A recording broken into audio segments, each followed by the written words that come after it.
حضور صلی اللہ علیہ وسلم نے نا فجر کی نماز پڑھائی، فجر کی. اور حضور فجر کی نماز پڑھا کے فرمانے لگے بھئی کسی بندے نے روزہ رکھا ہوا ہے؟ حضرت عمر کہتے ہیں رات کو میرا ارادہ تھا رکھوں، اور سویرے پھر میں نے گرا دیا، نہیں رکھا. حضور نے دوسری دفعہ پوچھا بھئی کسی نے روزہ رکھا ہے؟ تو حضرت صدیق اکبر نے ہاتھ کھڑا کیا، عرض کی یا رسول اللہ میں نے رکھا ہوا. آپ حکم نہ دیتے تو نہ بتاتا، پر روزہ رکھنا بھی آپ نے توجہ دلائی ہے تو حکم بھی آپ کا بتاؤ تو بتا دیا. حضرت عمر کہتے ہیں حضور نے فجر کی نماز پڑھائی، فجر کی. دوسرا سوال پوچھا بھی کسی نے کسی بیمار کی تیمارداری کی ہے؟ تو حضرت عمر کہتے ہیں میں نے فٹافٹ عرض کی یا رسول اللہ ابھی تو نماز فجر پڑھی ہے، اب گھر جائیں گے تو تیمارداری کریں گے. تو حضور نے فرمایا عمر تو ذرا ٹھہر جانا، جلدی نہ کر، ٹھہر نہ ذرا، رک تو صحیح. تو حضرت عمر فاروق رضی اللہ تعالیٰ عنہ فرماتے ہیں میں چپ کر گیا. حضور نے فرمایا بتاؤ بھی کسی نے تیمارداری کی ہے؟ تو صدیق اکبر نے ہاتھ کھڑا کیا. عرض کی یا رسول اللہ عبد الرحمن بن عوف رضی اللہ تعالیٰ عنہ 2-3 دن سے نماز پڑھنے نہیں آ رہے. رات میں نے پتہ کرایا تو پتہ چلا بیمار ہے، اور حضور مجھے یہ بھی پتہ ہے وہ میرا یار ہے، مجھے پتہ ہے رات کو جلدی سوچا پر تہجد میں ضرور اٹھتا ہے. تو حضور میں بھی ذرا فجر کے وقت جلدی اٹھا ہوں تو فجر میں آنے سے پہلے عبد الرحمن ابن عوف کی تیمارداری کر کے آیا ہوں. حضرت عمر کہتے ہیں میں نہ ہلکا ہلکا ڈھیلا پڑ گیا. حضور نے تیسرا سوال پوچھا، فرمایا کسی نے کسی مسکین کو کھانا کھلایا؟ کھانا کھلایا ہے کسی مسکین کو؟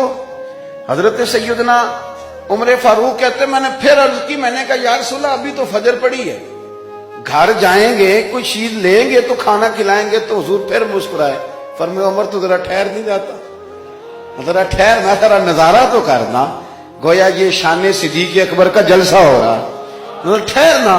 حضور نے پھر پوچھا بھی کسی نے کسی مسکین کو کھانا کھلایا ہے؟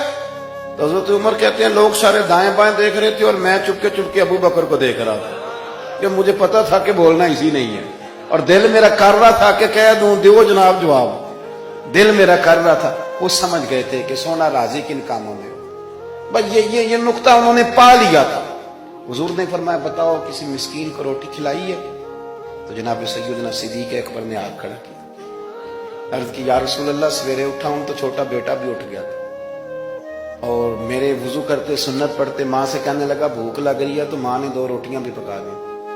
تو حضور ایک اس نے کھائی، دوسری اس کے ہاتھ میں تھی. جب ہم نکلے ہیں نا گھر سے تو دروازے پہ ایک فقیر کھڑا تھا، مسکین کھڑا تھا، کہہ رہا تھا رات سے بھوکا، کوئی دروازہ کھلنے کا انتظار کر رہا تھا. ابو بکر سب سے پہلے تیرا ہی کھلا ہے. تو حضور میں نا اس مسکین کو ایک روٹی کھلا کے آیا ہوں.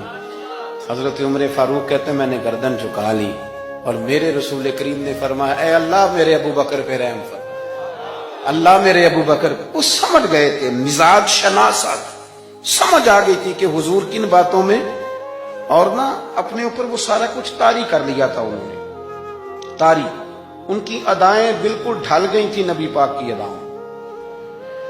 3 دن وہ غار ثور میں رہے تو ہمارے صوفیاء فرماتے ہیں کہ ان پر تجلیاں بھی پڑی محبوب کی معرفت کی. جب مدینے آئے نا نبی کریم کو لے کے تو کچھ لوگوں نے حضور کی زیارت کی تھی، کچھ نے نہیں کی تھی.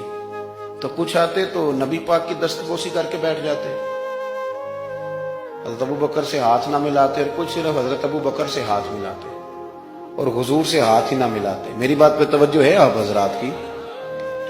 تو کچھ لوگوں کو نا شبہ ہونے لگا، وہ معاذ اللہ سمجھنے لگے کہ شاید یہی اللہ کے رسول ہے. حضرت صدیق اکبر یہ کیوں شبہ ہوا؟ تو ہمارے محدثین فرماتے ہیں کہ ابو بکر صدیق بولتے بھی اس طرح تھے جو میرے نبی پاک کا طریقہ، بیٹھتے بھی اس طرح تھے جو رسول پاک کا طریقہ. کہتے ہیں انہوں نے امامہ باندھا ہوا تھا تو جو امامے کا پیچ حضور کا ڈھیلا رہ گیا تھا ان کا بھی ڈھیلا رہ گیا تھا. اس طرح اپنے آپ کو مزاج میں ڈھالا تھا. تو من شدی من تو شدم، میں اس طرح ڈھالا تھا مزاج میں، اس طرح کے کوئی فرق ہی نہیں نظر آتا تھا. وہ کہتے ہیں جب حضرت ابو بکر صدیق نے دیکھا نا کہ لوگوں کو تو شک ہو رہا ہے، کوئی میرے ساتھ ہاتھ ملا کے بیٹھ جاتے، تو حضرت صدیق اکبر نے کہا کوئی ایسا کام کرنا چاہیے کہ پتہ چلے آقا کون ہے غلام کون ہے. اٹھے، کندھوں پہ چادر تھی، وہ اتار کے نا تو حضور پہ سایہ کر دیا. لوگوں کو پتہ چل گیا کہ سایہ کرنے والا کوئی غلام ہے، اور جس پر سایہ کیا جا رہا ہے وہ آقا ہے. کیا خوبصورت نقطہ لکھا ہے مفسرین نے شارحین فرماتے ہیں تھوڑی دیر کے لیے، تھوڑی دیر کے لیے، تھوڑی دیر کے لیے حضرت ابوبکر صدیق نے حضور کے سر انور پر اپنی چادر کا سایہ کیا تھا۔ اللہ کے رسول نے احسان کا بدلہ یہ دیا، نیکی کا بدلہ یہ دیا کہ قیامت تک ان کی قبر پر اپنے گنبد کا سایہ فرما دیا، قیامت تک گنبد کا سایہ کر دیا۔